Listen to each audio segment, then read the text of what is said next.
so excited to start another week with you for pretty good coffee. As you can see, I'm definitely not in the office. I'm definitely resting. This is the hotel room. So, we're going to have a really quick discussion. But first, I want you to grab your pretty good coffee and your word, and let's get started.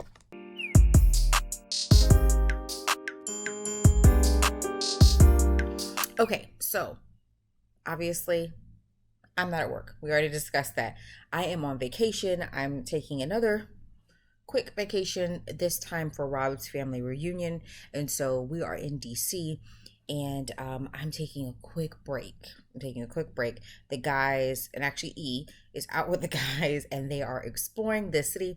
I've been here a couple of times, so I was able to kind of sit out this one so I could spend some time with you all. And I'm really excited about that because I always look forward to starting the week with my girls. So we're going to go ahead and get started.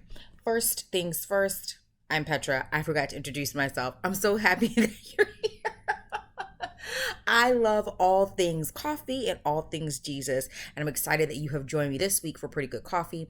It is a quick jump start to your week where we focus on the word and we focus on a new brew.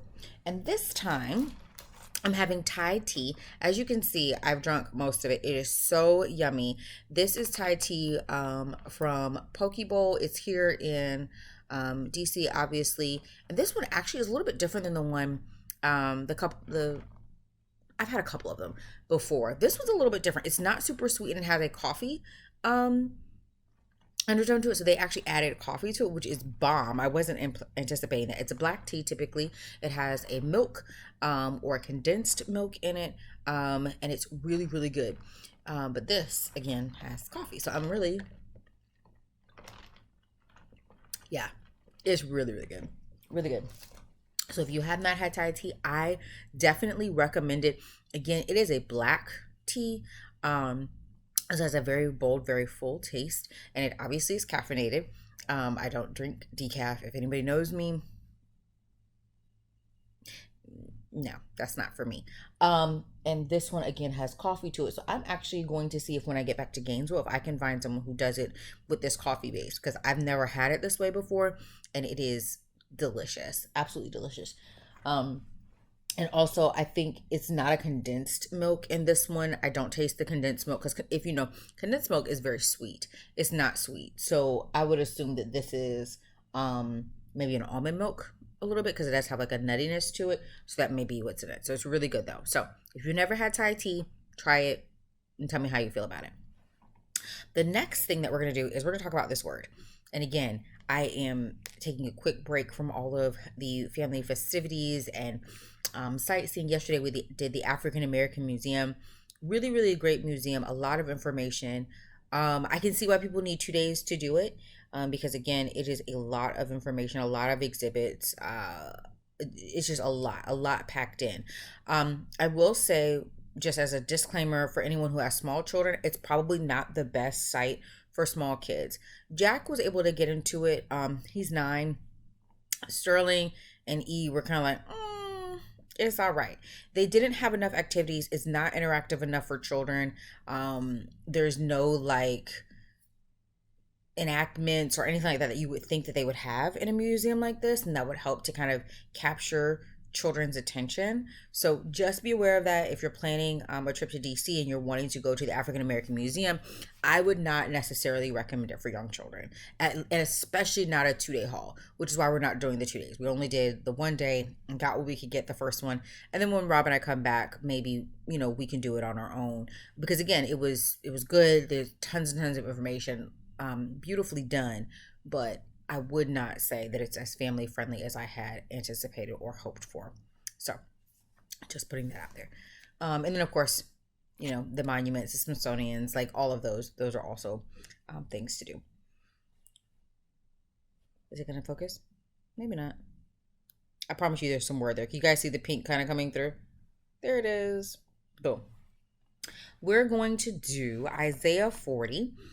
And if you saw my post earlier last week, I had taken a week off because I had been in Carolina and I was just getting back. I had the one post. Like literally the one post just letting people know like, hey, I took some time off to kind of get my footing. And one of the scriptures that kind of helped me as I was pushing through the week was Isaiah 40. And it was verses 28 through 31. And today we're actually going to do verses 28 and 29 of Isaiah 40. So Isaiah 40 verses 28 and 29, the CSB version, and it says, "Do you not know? Have you not heard? The Lord is the everlasting God, the creator of the whole earth. He never becomes faint or weary. There is no limit to his understanding. He gives strength to the faint and strengthens the powerless. Do you not know? Have you not heard? The Lord is the everlasting God, the creator of the whole earth. He never becomes faint or weary. There is no limit to his understanding. He gives strength to the faint and strengthens the powerless." And this is one of the most comforting scriptures, because it reminds me of our humanity, right? Like, we are not perfect. We do not have unfailing strength. We are not going to be able to get around being tired or overwhelmed or anxious. But what it says and what I love about it is that God's not human and that he has unfailing strength. He's never going to get tired. He's never going to fail us. He's never going to stop pursuing us, right? And there's no limit to his understanding, that he understands that we are not perfect and that there are things about us that we can't explain about ourselves. But there's no limit to his understanding, that he dives deep and he knows us at every level of us, the good and the bad, the known and the unknown. There is no limit to his understanding. He not only has set the earth and the heavens, he's done all of those things, but he's also set us within the plan, and he has done it intentionally. That he knows the plan from beginning to end, and there's no limit to his understanding about how it all works together, even when we don't get it, even when things are going crazy, even when we're feeling like, God, what are we doing and how are we doing it? He is never tired, and he's never going to stop. And his strength is never going to run out. And I love that. He's the everlasting God, the creator of the whole earth. He never becomes faint or weary. He gives strength to the faint and strengthens the powerless. Everything that we need is in him. Everything that we feel like we're lacking, it's in him. Like those moments that we're just like, I don't know what I'm doing and how I'm doing it. He's got that. When we're too tired to keep going, it literally says he gives strength to the faint. Like when we're feeling faint, like, I ain't got it, God. I'm about to tap out. He gives you supernatural strength. And then for those that feel powerless, like they can't control anything, like things are just falling apart, he strengthens you. And not that he makes it so you can make the things happen, but he makes it so you can persevere through them. He makes it so you can persevere through them. And that's huge. Because sometimes we think that we're looking for God to make it so we can handle all the things and do all the things, but that's not always the case. Sometimes we just have to endure and to persevere and let him do the thing. We won't be able to do it.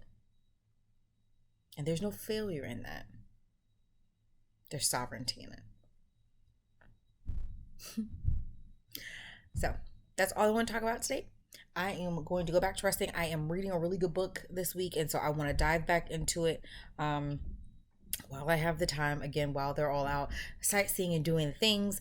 I'm going to enjoy my tea, and I hope that you all enjoy your week. There's a lot going on. I think, for all of us. Not just me, but everybody has something going on. And so I would encourage you to hold on to Isaiah 40 verses 28 through 29, because it's a really good reminder that being human is not a failure. that it really allows God to be God. He is everlasting. There is nothing about him that is going to change. And he's never going to get too tired. He's never going to get too weary. He's never going to be powerless. Those are contradictions to who he is. And so if we lean on him and we trust him to be that, then we can reach our full potential in him according to his will and his plan. That's it. I want you to hold on to Isaiah 40, verses 20 through 29. I want you to enjoy your coffee this week. I want you to enjoy your quiet time with God. And if you have not gotten your ticket to Hey Pretty Conference 2024 in Jacksonville, Florida, I want you to go to heyprettylife.com, grab your tickets, make sure you tell your girls to grab theirs, and then meet us in Jacksonville. Guys, it is going to be an incredible, incredible encounter with God. This is a Faith Girl luxury experience, and not because it's just going to be beautiful and we're going to feed you good food. It's because you are going to be free of any inhibitions, anything that keeps you from the presence of God. You're going to have the luxury of being able to connect with other like-minded women in a safe space to share your heart and to share your joys and your healing. It is going to be a powerful time of prophetic movement, deliverance, all the things, worship. Y'all, we pulling out all the stops, and we can't wait to pull out all the stops in Jacksonville with you. So again, go to heyprettylife.com to grab your tickets. Okay, that's it. Bye, pretty.